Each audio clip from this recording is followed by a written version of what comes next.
تو وہ مزدور تھا لیکن اپنی جگہ پہ بیٹھ کے قرآن پڑھ رہا ہے. مجھے اس کا قرآن پڑھنا بڑا پسند آیا.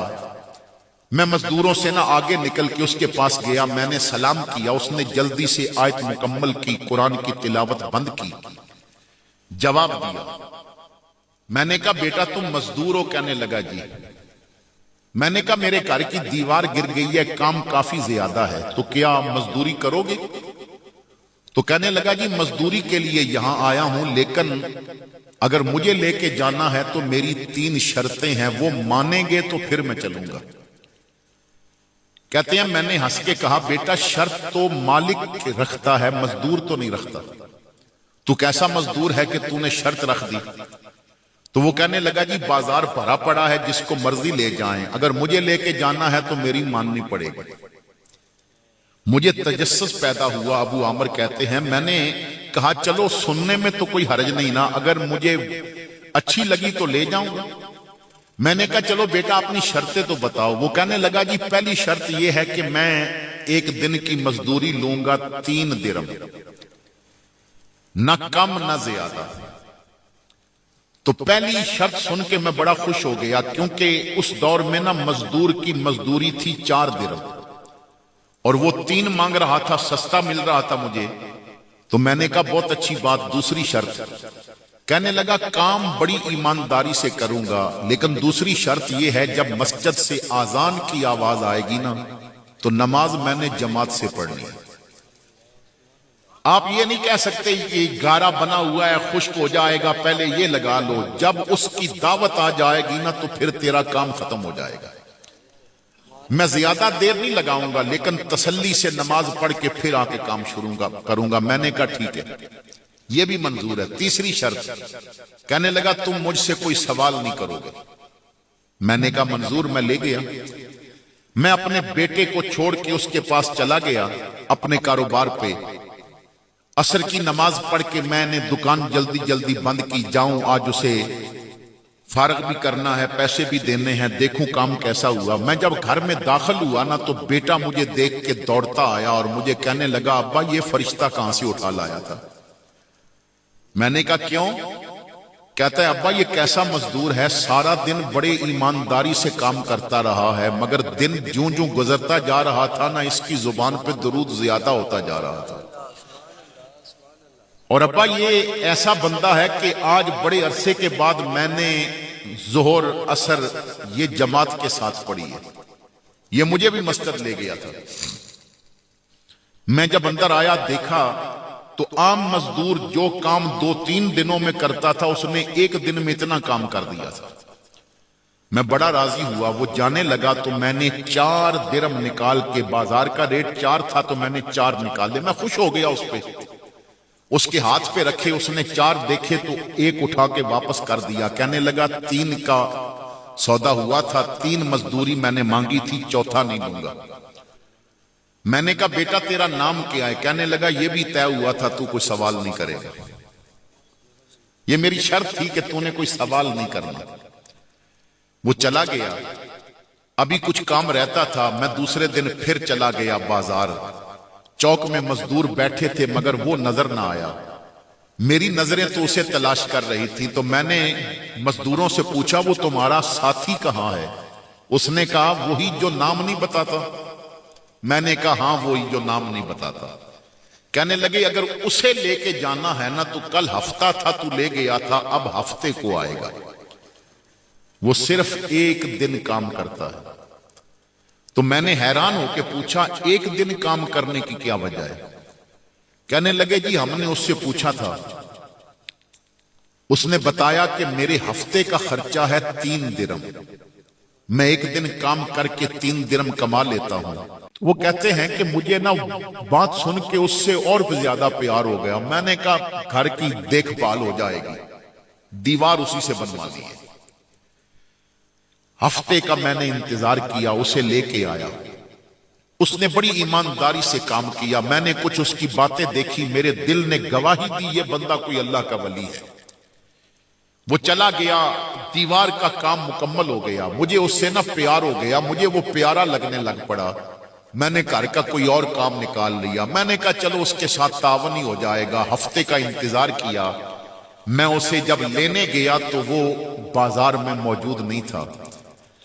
میں نے ہنس کے اس کے دوستوں سے پوچھا کہ آج تو اس کا ورک ڈے ہے, آج تمہارا دوست نظر نہیں آیا. تو وہ کہنے لگے کہ 2-3 دنوں سے بیمار ہے, سخت بخار ہے اسے. جب اس کی بیماری کا سنا نا تو مجھے ایسے پتا چلا جیسے میرا بیٹا بیمار ہو گیا. تو میں نے کہا اس کا گھر کدھر ہے؟ تو ایک نے کہا کون سا گھر؟ وہ بغداد کے قبرستان کے درمیان میں ایک جھگی میں رہتا ہے, ایک کٹیا اس نے بنائی ہے, تنے تنہا وہاں رہتا ہے. کہتے ہیں مجھے نا گویا بجلی کا کرنٹ لگا, میں دوڑ پڑا بغداد کے قبرستان کی طرف. جب وہاں پہنچا تو میں نے دیکھا ایک چگی, ایک کٹیا نظر آئی. میں اس کے قریب گیا تو باہر جو لکڑ کی چوب تھی میں نے اس پہ دستک دی تو اندر سے اس نے کہا ابو عامر میں اکیلا ہوں, آپ آ سکتے ہیں اندر. میں اندر گیا تو میں نے پوچھا تجھے کس نے بتایا کہ باہر میں ہوں؟ ہنس کے کہنے لگا جو اسے پہچان لینا دنیا شیشے کی طرح اس کے سامنے آ جایا کرتی ہے. تو میں کیونکہ اس کا بن گیا تو اس نے ساری کائنات میری بنا دی. ہاتھ لگایا نہ تو تپ رہا تھا بخار میں. میں نے کہا بیٹا میں حکیم میرا دوست ہے, میں اسے لے آتا ہوں, وہ تجھے دیکھے گا, تجھے دوائی دے گا. اس نے میرا بازو پکڑ کے کہا بیٹھ جاؤ ابو عامر, اب دوائیوں سے بات آگے نکل چکی ہے, یار نے بلا بھیجا ہے, اب واپسی کا وقت آ گیا ہے, اب میں روکے بھی نہیں روک سکتا, بس میرا وقت پورا ہو گیا ہے. میں بیٹھ گیا تو میں نے کہا بیٹا میرے لائق کوئی حکم؟ کہنے لگا اگر آپ کر سکتے ہیں تو 2 کام ہیں, اگر وہ کر دیں. تو میں نے کہا بیٹا تم بتاؤ میں کروں گا.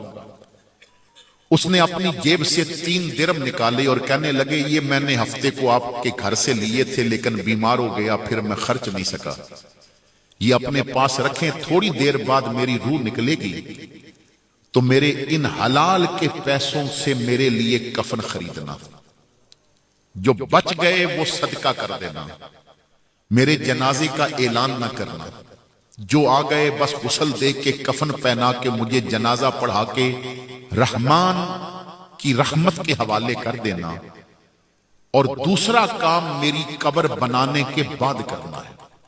میں نے کہا وہ کیا؟